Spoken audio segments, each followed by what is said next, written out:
right, guys, welcome. What's going on? Welcome. Hopefully you can hear me clearly. Let's hope you can hear me clearly. If you want to let me know, that'll be nice. If I don't hear anything, I'll assume you can hear me. So let's get started. Let's see here. Awesome. What's going on, guys? Welcome. All right. So something I wanted to do today. Today we just want to run comps on two properties, and I just want to do that in front of you so you can see how I go about this. Okay. There are two properties. The properties that I have in mind. Oh, by the way, if you're plugging in from the New Jersey meetup, welcome. We're here every day. My name is Ola. And I'm the author of Smart Real Estate Wholesaling right here. You can download for free at smartrealestatewholesaling.com. And also there's a second book there called Real Estate Money Secrets. It's basically everything I know about real estate for the past 15 years. And specifically from a marketing standpoint, this business is driven by marketing. So if you don't understand marketing, everything else is going to be a struggle, you know. So, but what we're doing today, there was actually something else I wanted to show you. There's a document I wanted to show you, but maybe tomorrow I'll show you. Basically, it shows the stages between data and deals. Okay, at the end of the day, it's all start with data, right? So if you go, hey, there's this address, right? That address is just a piece of data, and you're just that much far away from a deal. There are 4 stages between all of that you basically need to climb. There are milestones, 5 milestone stages that you have to go through before you get to a deal. So with that being said, there's a real skill set. You can't just jump into this business and then, oh yeah, you're good to go. Some people do get lucky just from driving around town. But if you cannot repeat the process over and over again, that's essentially what you call a hobby and what you call you got lucky, right? So with that being said, please don't forget, if I say anything that makes sense during the course of this session, please make sure you give it a thumbs up.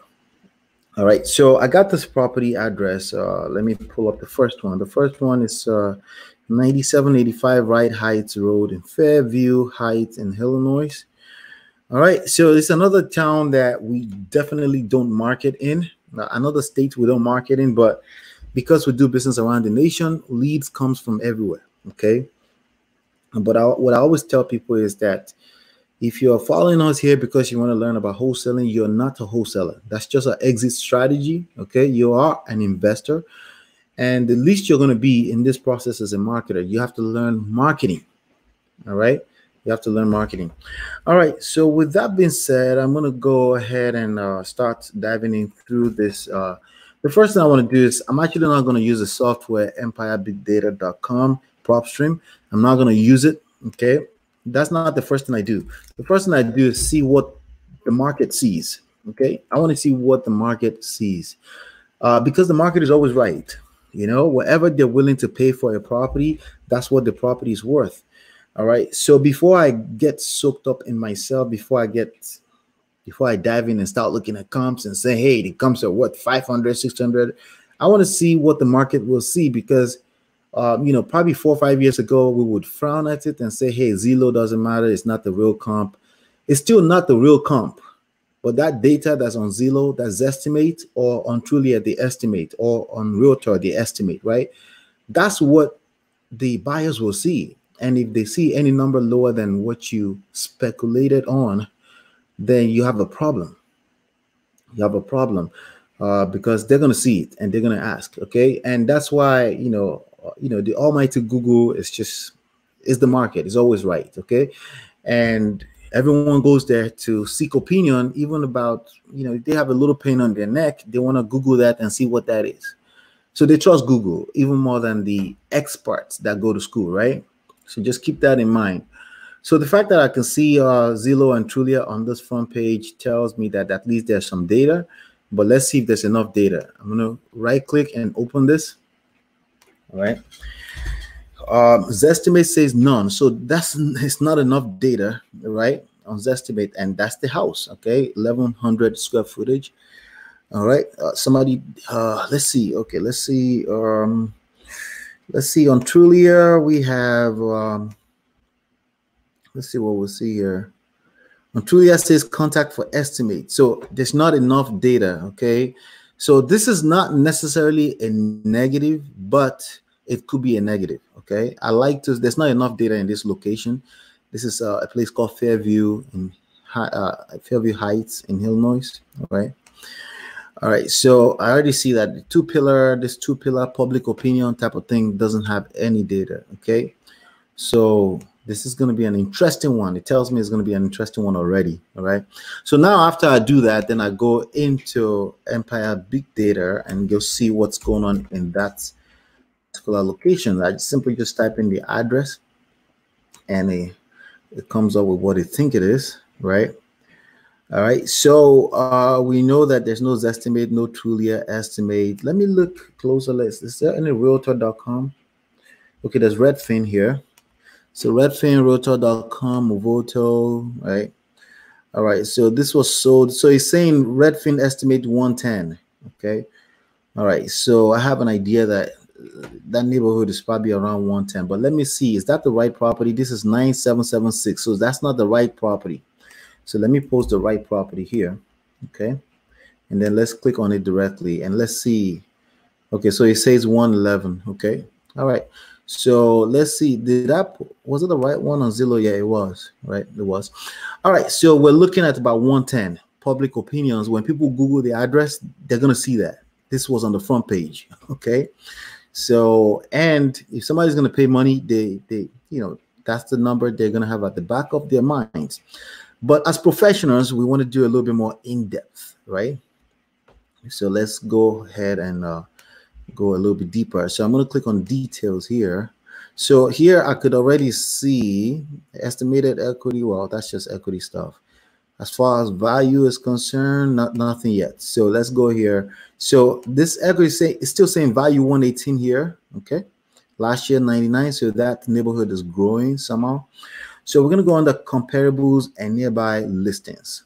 Okay.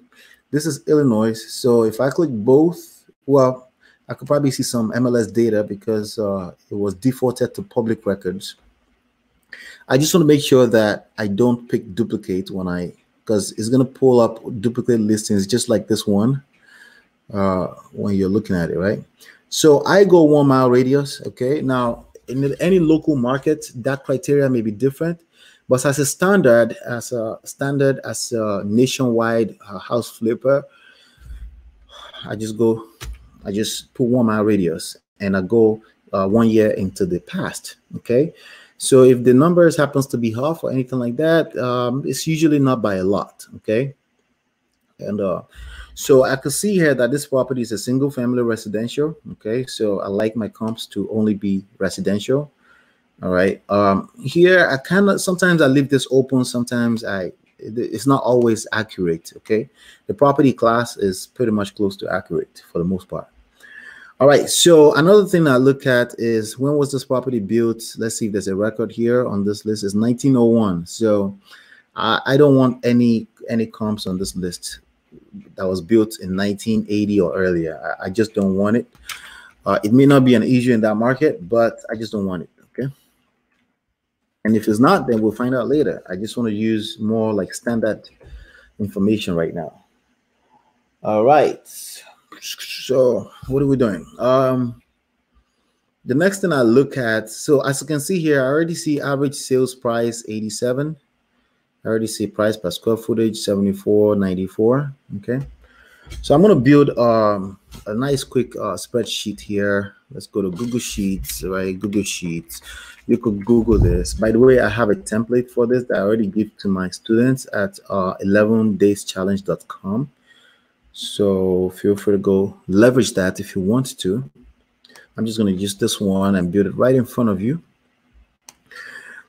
All right, so let's see here. All right, so for this property, I have, what do we have? We have it's loading, working. All right, Let me paste. All right, so we got this address, right? All right, so the first online estimate. All right, so I'm gonna put this online estimate. What was the number we had? We had 1110, right? We had 1110, right? And that's the online estimate that we had. There's another number that I look at, and that's this number right here. Okay, so I have average sales price. That's this number right here. All right, so I'm not just going to, this is everything on this comparable sheets. I'm not going to use everything. Okay, I'm not going to use everything. Okay, so let's see here.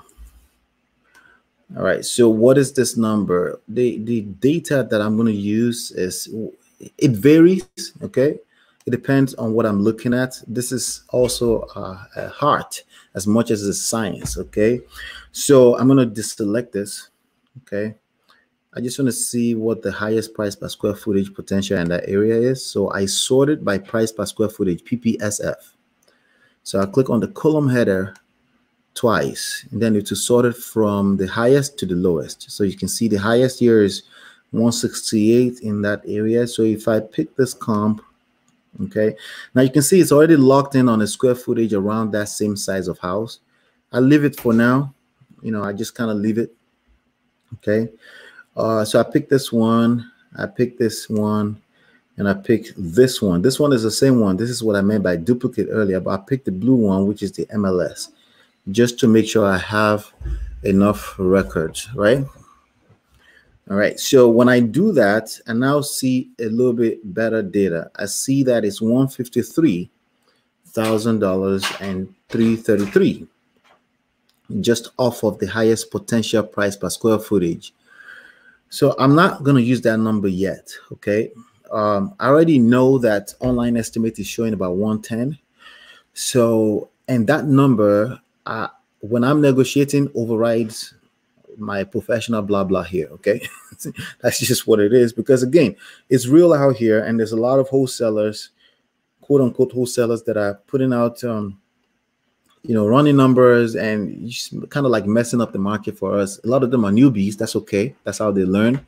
But I'm just letting you know that you want to make sure that you spit out good numbers. Okay. The buyers always look for ways to pay less, and you are the buyer when you're negotiating with a seller. So you're representing, essentially, almost not representing like a realtor, not like a fiduciary interest or anything like that, but you're kind of like on the side of the buyer. So you want to make sure you secure a good deal. Okay. So I already know that I'm looking at 153 here. So I'm just going to deselect everything else again. I want to look at the closest properties to this particular property. So I'm going to sort by distance. So I click on the column header distance again, and it goes from low to higher. Okay. So I got this property again. I'm not sure if it's a game, but I got that property. I think it's on the same street, right? Yep. On the same street, actually almost like next house over, right? We got this one right here. These are the closest properties to it. Now, I noticed that they are also very low on price per square footage, but that's okay. Let's just do that first, and then I'll pick this one. I picked the blues when they are duplicate, right? So I see average sales price is 70. Okay, so that's a good, you see this one says cash deal, right? So that's probably not the best number to use for ARV. What that tells me is that there are investors buying at probably about $70,000 average in that area. That's the number where my offer should probably be at. Okay, so I'm going to drag this number. I'm going to right click and copy this. I'm going to put this here. Okay, I'm going to say where I need to be. All right, because you know, probably, I'm going to say probably where I probably need to be. All right, and I'm going to paste this. All right, $70,000. Okay, we know that Zestimate wise that property could be worth a lot more. Okay, so let's go back. Let's look at it a little closer. The good news is that I have more than enough data to make a decision here. So I'm not going to use that as the ARV. That's not the highest potential of that neighborhood. Okay, that's the closest, you know, property, If I really wanted to look at the lowest in the area, I would just take all of this out and I will sort this one time and then pick this one, right? Pick the top 3 here. And I'm looking at average lowest purchase in that area is about $27,000. Could that be where I need to be? Maybe, maybe not. Okay. But this is how you look at it from an investing standpoint. Okay. There's a good chance you're not going to get this deal at $27,000. But if I did, then I would know that I'm doing well, right? This is all within 1 mile radius of the subject's property. Keep that in mind, right? So I'm going to take that out. So I'm literally going to still go back and look at highest price per square footage within the area. Another thing that I look at is this subdivision. If there are subdivision populated here, I will sort it based on subdivision, or I could simply put this, I will just right click this, highlight that, copy and put in subdivision right here. And then it will sort, it will basically remove everything else. And I can see what's going on in that subdivision. It says $56,000. Okay, but that's just, that subdivision look like it's just that street.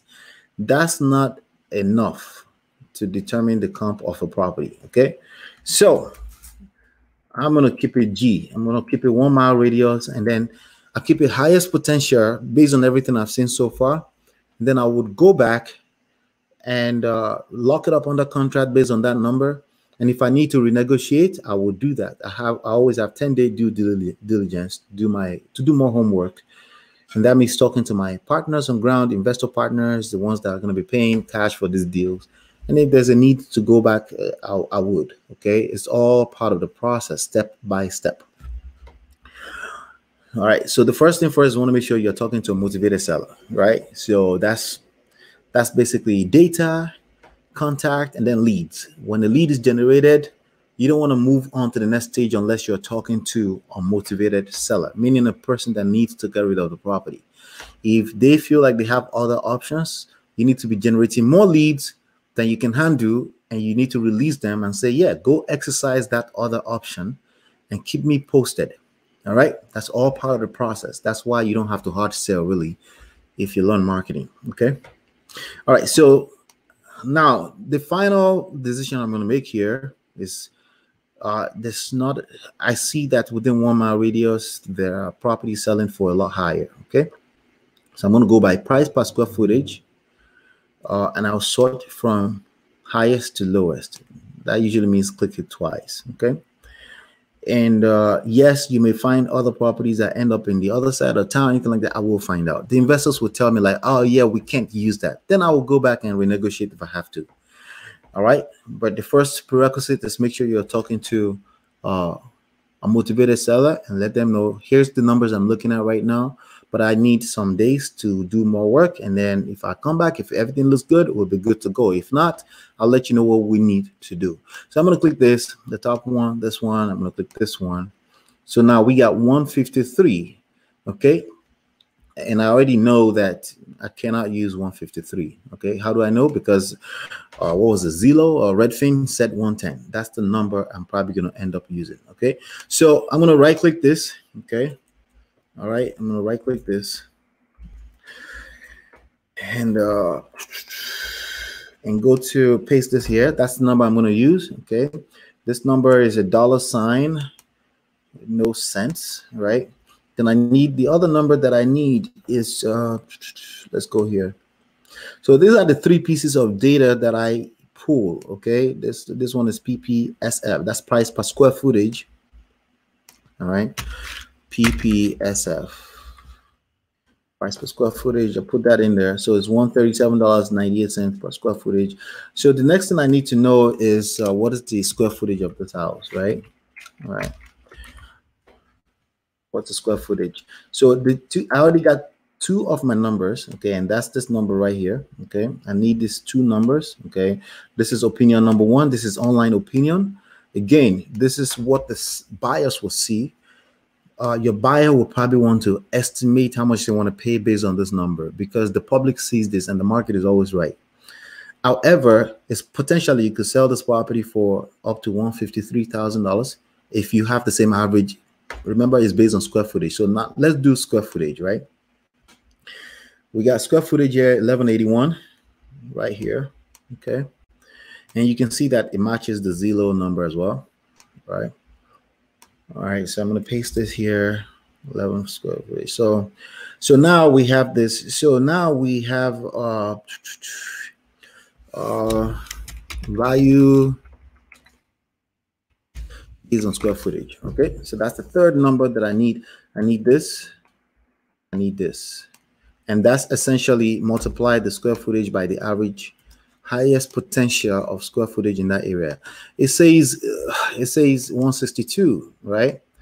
So my ARV, here's my official ARV. I know that I can push this number 153, 162, even based on the size of the existing structure. But my initial negotiation, I am going to be using, now this is me as a buyer, okay? Not me as a seller. As me as a seller, I will probably give them a range. The property is what, 110 to 160, depends on what you do with the property. Because I need to paint the best picture when I'm selling, right? But when I'm buying, I need to know all the worst case scenario. The worst case scenario here is that I will not be able to sell this property more than $110,000. That's the worst case scenario, okay? So this is the number. This is the money number right here. Boom, money number. How do I calculate this number? Basically, I use a formula called the minimum, okay? And what it does is you pick any number of numbers that you want, and you to pick whatever that minimum is. And that's 110. And that's my ARV. Okay. That's my ARV on that property. Okay. Now, could you potentially sell the property for more? Yes, but that's good for me. That's good for me as an investor. When I'm dealing with a person that needs to get rid of this property, you need to be consulting with them and telling them the worst case scenario, which is $110,000. Is it possible that you may have to sell this property for as low as $110,000? Yes. The answer is yes. Okay. So you're not necessarily doing anything wrong. See, estimated sales price here says 106 to 117. And okay, the 111. So this is the actual number right here. This number right here. We got that from Redfin. So even Trulia could not come up with an estimate. Zillow could not come up with an estimate. So what that tells me is that it's not a lot of moving money in that area. That's what that tells me. So I really need to be conservative on my calculations. Okay. All right. So does that make sense? Does that help? This is how we come up with, that's the ARV right there. That's the official number. All right, so the second property, let's go look at the second property. So now what would be my offer? Well, we need to know what a repair estimate is, right?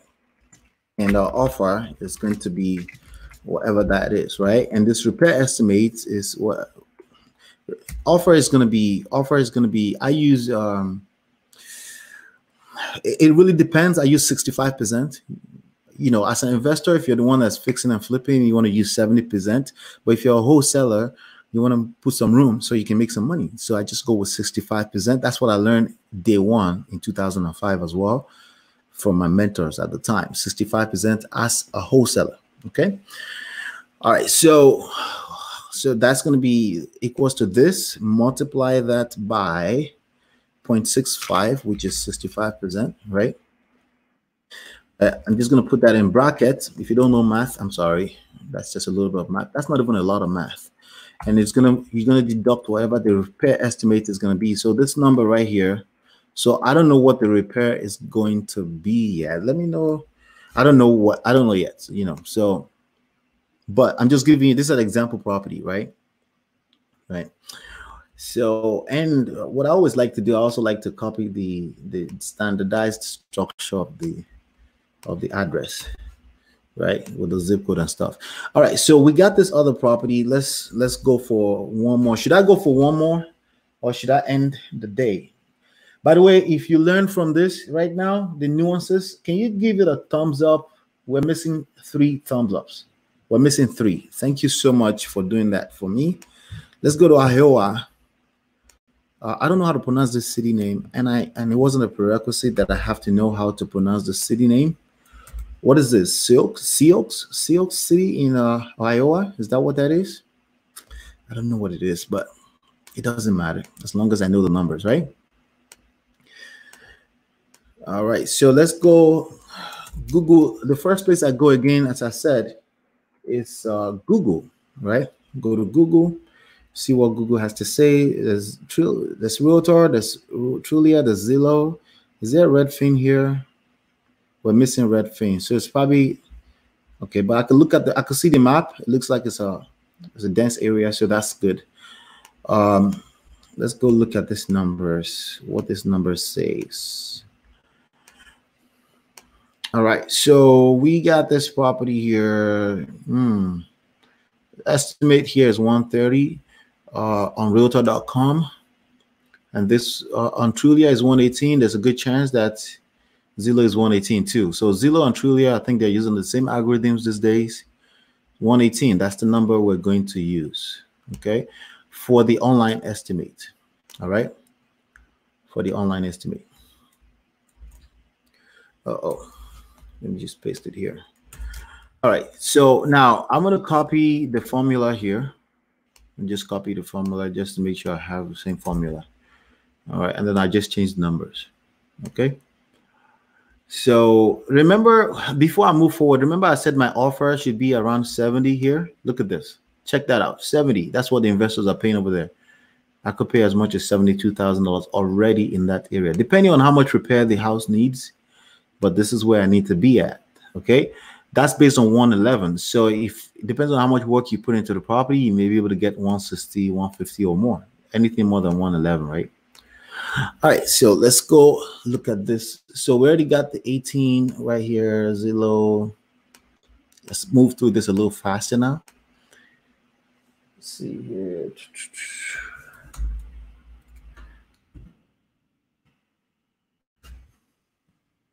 All right. I'm gonna close this and we're good to go. So now let's go to pull some Empire Big Data.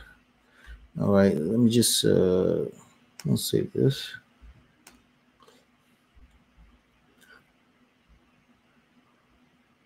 All right, close that. All right, and let's go here. Oh, I pasted the wrong thing. Right click, copy, paste. All right, the map looks about accurate. All right, so I see. Let me show you some real cool data already. Already, I could see here there are 69 properties on the market here. There's 89 cash buyers in the area. I don't know how many of those are active. Active to me means they bought and sold in the last 1 year. Okay, only one flipper agent. All right. All right, so let's go here under comparables. What I did is I clicked on details and I went to comparable listings, right?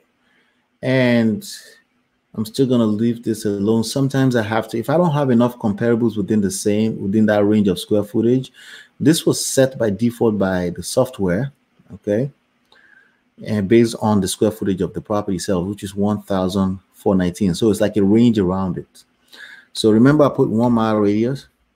Then I always make sure I look here. It says single family residential. If it says mobile home, we got a problem. Not necessarily, but I need to know. Okay. So I go residential. Okay. That way I don't see properties sold, mixed use, craziness, lands, anything like that. I want to compare lands to land. I want to compare the same property class to the same property class, right? All right, great. Now I see that this property was built in 1935. When I scroll through this list, most of them are about the same, like meaning older. So if I see 2007, I don't bother about it. If I see too many, then I have to set the year built. So in this situation, I'm going to leave it alone. All right. Now this property is in Arienta Place. I'm going to sort based on that. Let me see. There's a lot of properties in Arienta Place. There you go. There are only 2. All right. And when I look at the 2, one sold for 104, the other for 142. The average sales across board is 143. And my online estimate is 118. All right. So remember, this overrides the lowest among this overrides everything. That's how I look at it. The lowest among these 3 overrides everything. Online estimate, average sales price, and the value by the square footage. Okay. All right, so let's go back here. All right, so let's keep it a little straightforward this time around. I'm going to go with let me go from lowest to bottom. Let me just see what's going on the lowest. So the lowest here is probably averaging at, so let me set this as both so I can see the MLS data as well. Okay, so there's not much coming up anyway from the MLS. So let's take that out, sort it again, and let's look at the lowest three in that area is about $62,000 average. Okay, so I probably should be around about here. Okay, as far as my offer is concerned, that's what investors are paying in that area lowest. All right, so now I'm going to take them out, and I want to go look by price per square footage because it gives me a good picture of what's going on in that area. So I got Sherwood Lane, Sherwood Lane, Sherwood Lane. I got one here. Okay. Yeah, let's see. Okay. So this property has 3 bedrooms and 1 bathroom. Okay. I'm looking at the square footage of these houses, the top ones. They're about the same range because this is set anyway.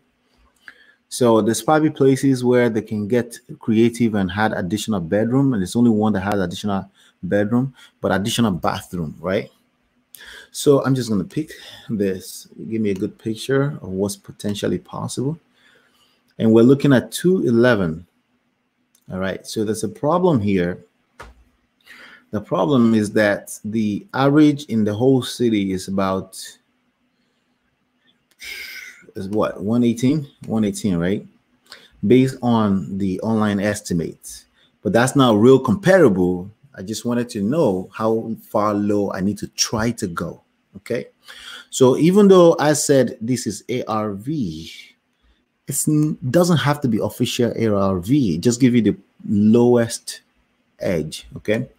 So now let's go back here. Okay.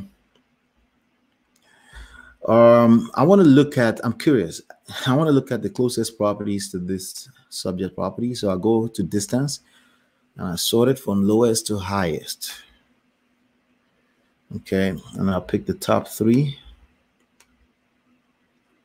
Okay. So there's actually no properties on that same street that sold recently.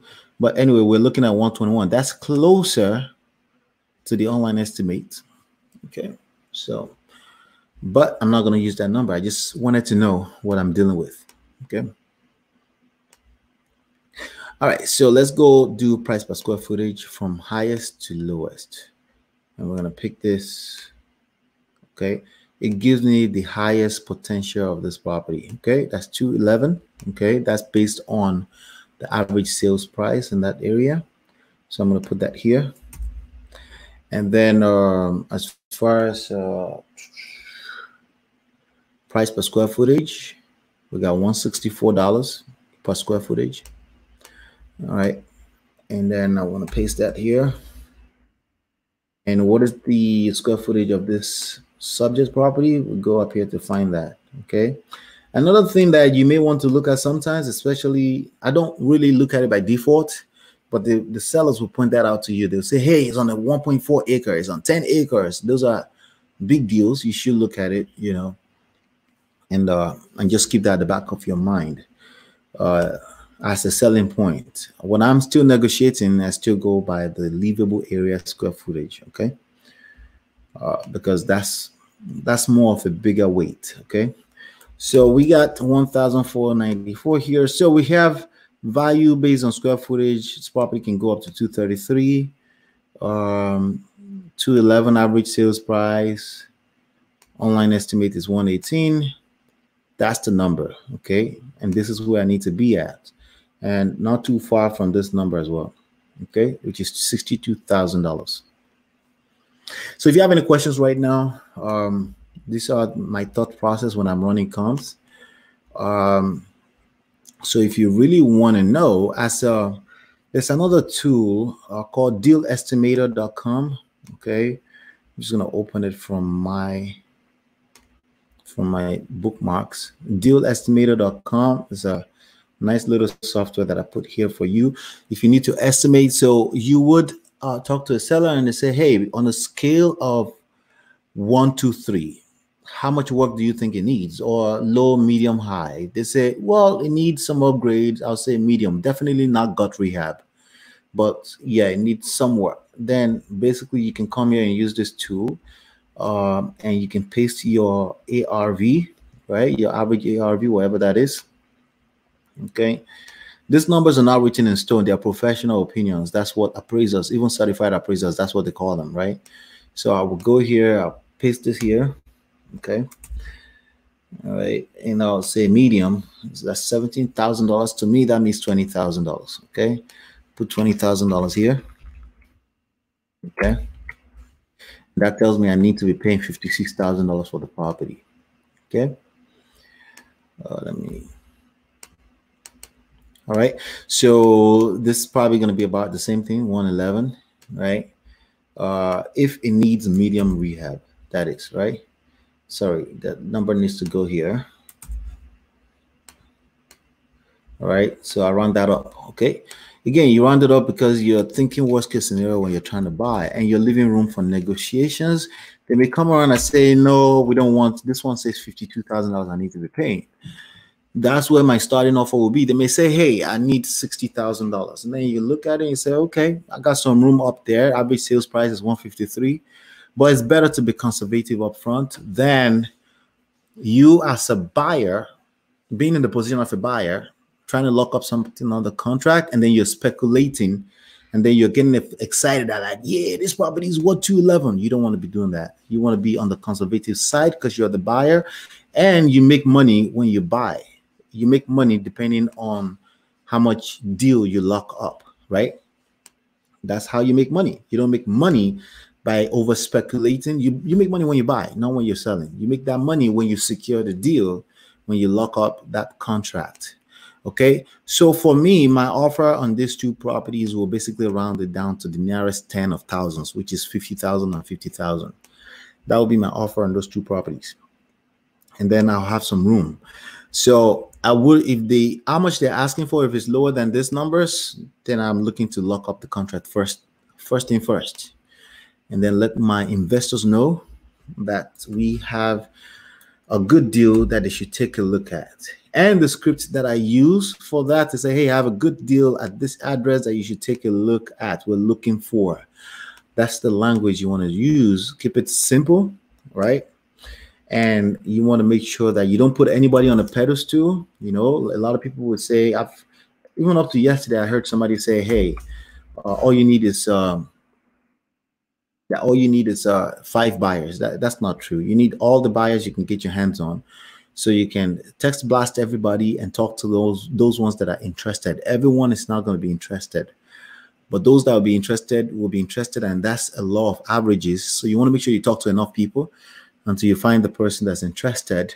I mean, like literally what I'm talking about is that if you go into this city right here, I need to get my hands on like all 150 cash buyers that's here right now. All these cash buyers, I need to go after finding their contact information, their email addresses, their phone numbers, right? And also this other one right here. So the cash buyers, well, it says 890 here, right? All this 890, okay, that's all within, I think when you click this, that's all cash buyers within 1 mile radius, basically, right? But I'm going after all, not just this 890 right here and everybody that's active in that last 1 year. So it's this flipper agent right here. Like, see, if I click on this one, on the flipper agent, I set this one here. If you have a brand new account, you will have to go here and set this as flipper, right? So I see here is a property right here is actually actively on the market. There's a flip, right? I click into it. I need to also, I go on the MLS data and I need to find Lisa. Lisa, phone number right here. I call Lisa and say, hey, Lisa, I got a property, a really good deal for you. I'm paying full commission. You have some cash buyers. That's an agent, right? She likes the tone. She likes the language of commissions. Don't talk to realtors unless you're paying them commissions, unless you have some value to bring to the table for them, okay? Or they have some kind of value to bring for you, right? So if they're begging you and they have value for you, that's the only time you should be talking to them. They also, I go under cash buyers right here. Those are all the cash buyers in that town, right? I click on that. I go under filters, and I want to set. We went through this yesterday, so you may want to go through the video from yesterday. Property characteristics. I need that to be all classification of residentials, right? And then I need to go under let's say ownership info, and I need to set that to only last 1 year.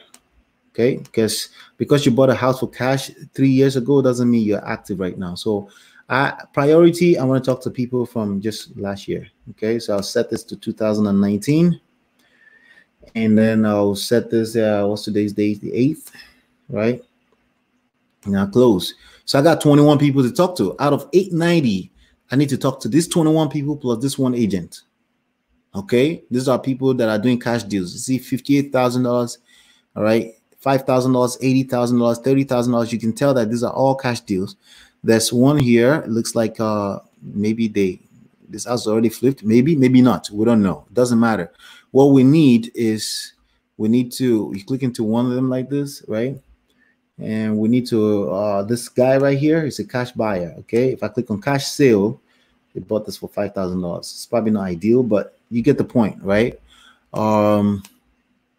So let's go look at this $58,000 one. This person paid $58,000 cash for this little something. Look at this. Look at this thing right here, right? Right. look at it, right? Almost look alike to actually rehabbed, right? It looks like this house is already rehabbed, right?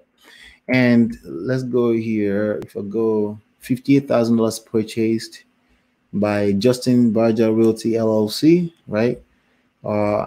Basically, I'll go put this information right here. I'll go put that into opencorporate.com. I'm flying through it right now for you just to show you what we do. Isn't it worth it? If you're going to make $10,000 doing this, why not? Right? And then we have this. Okay, so we don't see the full. Let me try that. Okay, so let's take out that. Sometimes you have to less is more when you're searching. All right, so that's not really a good name. That's not a good example, right? So I couldn't find that. Let's go on to another one. Let's go look at this one. So these are all cash sales in the last 1 year. So,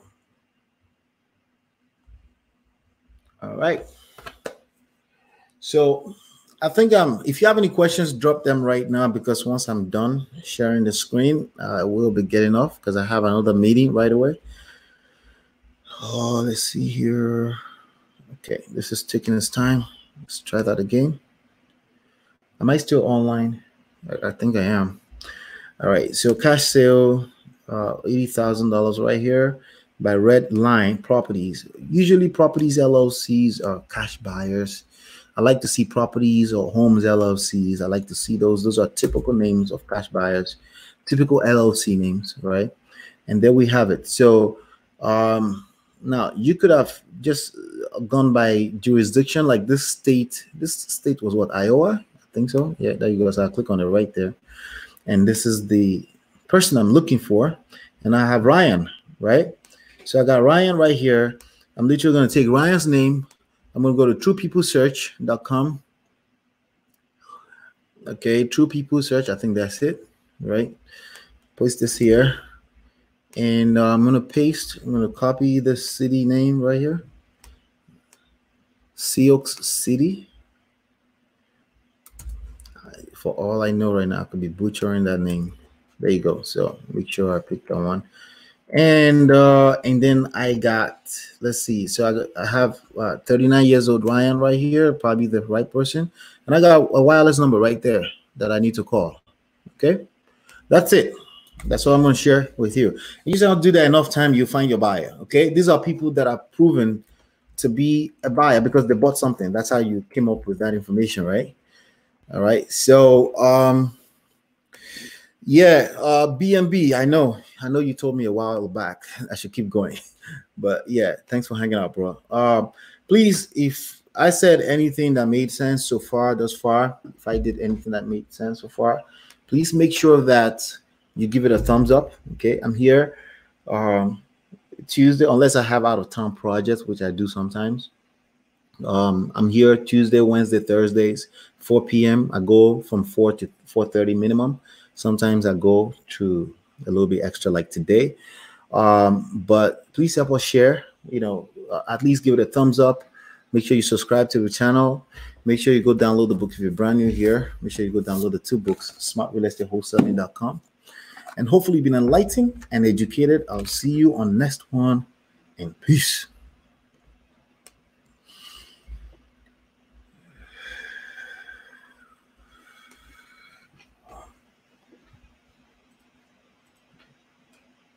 Here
we